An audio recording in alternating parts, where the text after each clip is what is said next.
आज के इस विश्लेषण में सीधे मुद्दे पर आते हैं। ग्लोबल इकोनॉमी में जो उथल-पुथल मची हुई है, उसका सीधा असर हमारे इन्वेस्टमेंट्स पर पड़ रहा है। जब दुनिया भर का आर्थिक मौसम बिगड़ता है, तो उसका झटका हर जगह महसूस होता है। लेकिन डरने के बजाय फैक्ट्स को समझना सबसे जरूरी है। तो चलिए, बिना वक्त बर्बाद किए इस पूरे मैक्रोस्टॉर्म को डिकोड करते हैं। आज के इस रोड मैप में हम इन 6 मुख्य विषयों को कवर करेंगे। ग्लोबल आर्थिक तूफान से शुरुआत करके इंडियन इकोनॉमी और स्टॉक मार्केट पर इसके असर को देखेंगे। फिर बात करेंगे एक प्रैक्टिकल इन्वेस्टर सर्वाइवल गाइड की, ऑल्टरनेटिव एसेट क्लासेस की और आखिर में एक सॉलिड फाइनेंशियल प्लान की ताकत की। तो पहला हिस्सा है ग्लोबल आर्थिक तूफान। आखिर मार्केट की इस घबराहट की असल शुरुआत कहाँ से हो रही है? सबसे बड़ा टेंशन पॉइंट है जियोपॉलिटिक्स, खास करके स्ट्रेट ऑफ हॉर्मुज के आसपास का इलाका, जहां से दुनिया का 20% तेल गुजरता है। और इसी टेंशन की वजह से ब्रेंट क्रूड ऑयल, जो कभी आराम से $60 के आसपास हुआ करता था, वो छलांग लगाकर सीधा 118 से 119 के लेवल पर जा पहुंचा है।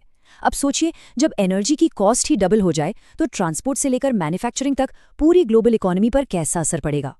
इसके बाद एक और बड़ा इंडिकेटर आता है, 10-year G-Sec यील्ड।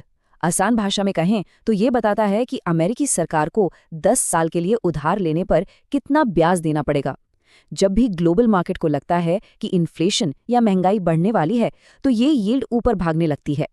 और इस वक्त का डेटा सच में हैरान करने वाला है। US 10-year यील्ड लगभग 4.6% तक पहुंच चुकी है, तो पिछले एक साल का सबसे हाई लेवल है। अब इसे थोड़ा पर्सपेक्टिव में देखते हैं। अमेरिका पर करीब $39 ट्रिलियन का भारी भरकम कर्ज है। जब इस यील्ड में सिर्फ 0.1% की भी बढ़ोतरी होती है ना, तो अमेरिकी सरकार पर ब्याज का बोझ सीधे $40 बिलियन बढ़ जाता है। ये इतना बड़ा फाइनेंशियल प्रेशर है जो अकेले ही ग्लोबल मार्केट्स में पैनिक फैलाने के लिए काफी है।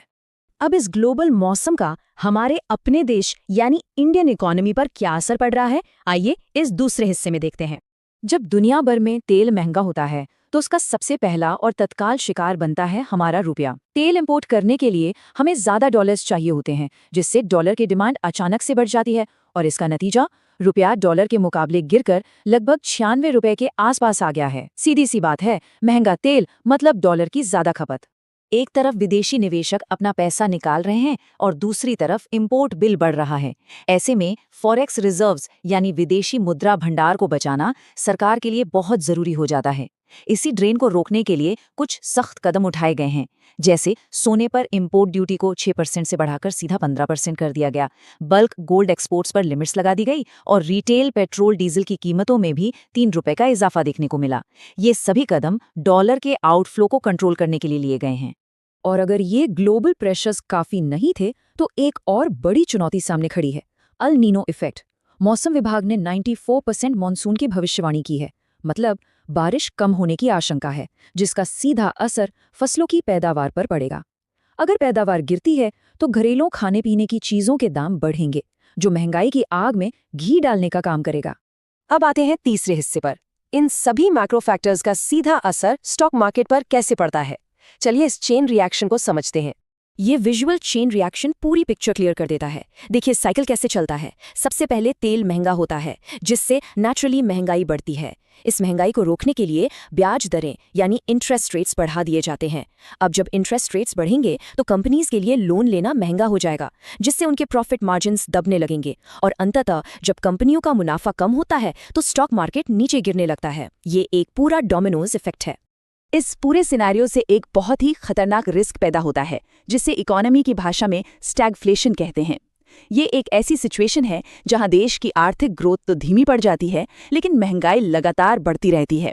एक उदाहरण से समझें तो मान लीजिए इंडिया की जीडीपी ग्रोथ 7% से गिरकर 5% पर आ जाए, लेकिन रोजमर्रा की चीजों के दाम वैसे ही बढ़ते रहें। बढ़ती एनर्जी की कीमतें हमें इसी दिशा में धकेल रही हैं। तो अब एक बेहद ही प्रैक्टिकल सवाल उठता है, जब सामने गिरती हुई करेंसी, महंगा तेल और स्टैगफ्लेशन का डर हो, तो मार्केट में निवेश करने वाले एक आम इंसान को इस तूफान में क्या करना चाहिए? इसी सवाल का जवाब हम अपने चौथे हिस्से यानी इन्वेस्टर सर्वाइवल गाइड में ढूंढेंगे। यहाँ हम सिर्फ उन चीजों पर फोकस करेंगे जो पूरी तरह से हमारे कंट्रोल में हैं। मार्केट के इस उथल-पुथल में दो बातों को समझना बहुत जरूरी है। अगर आपको अगले 1 से 2 साल में पैसे की जरूरत है, तो इक्विटी मार्केट से पूरी तरह दूर रहना ही समझदारी है, क्योंकि ऐसी वॉलेटिलिटी में कैपिटल को बचाना सबसे पहला गोल होना चाहिए।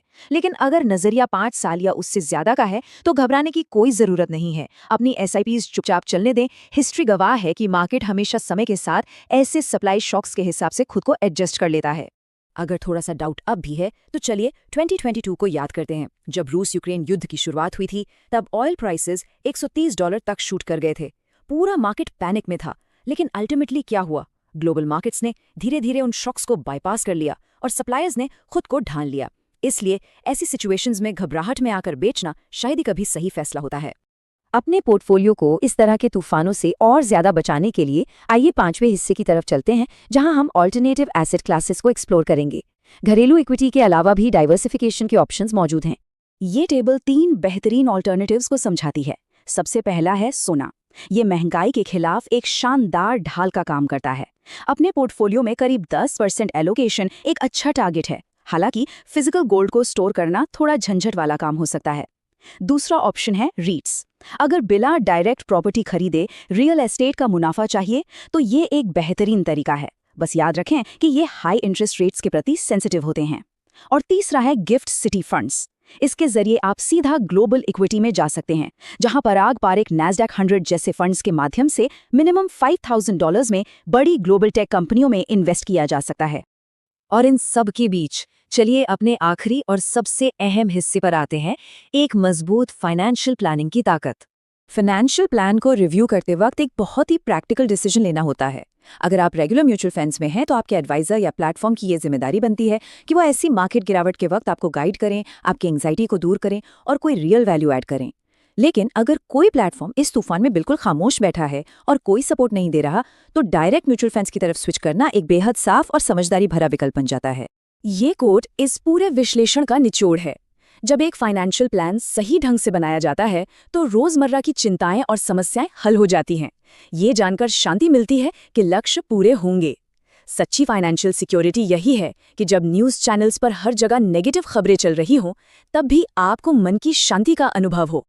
अब इस विश्लेषण को खत्म करते हुए एक आखिरी सवाल छोड़कर जा रहा हूं, जो वाकई सोचने पर मजबूर कर देगा। इन अस्थायी ग्लोबल तूफानों और आर्थिक शोर शराबे के चक्कर में कहीं ऐसा तो नहीं कि इन्वेस्टर्स अपने उस लॉन्ग टर्म फाइनेंशियल आश्रय, उस मजबूत घर के निर्माण से भटक रहे हैं? बाहर का मौसम तो हमेशा बदलता रहेगा। फोकस इस बात पर होना चाहिए कि हमारी नींव मजबूत रहे। आज के इस विश्लेषण में जुड़ने के लिए धन्यवाद।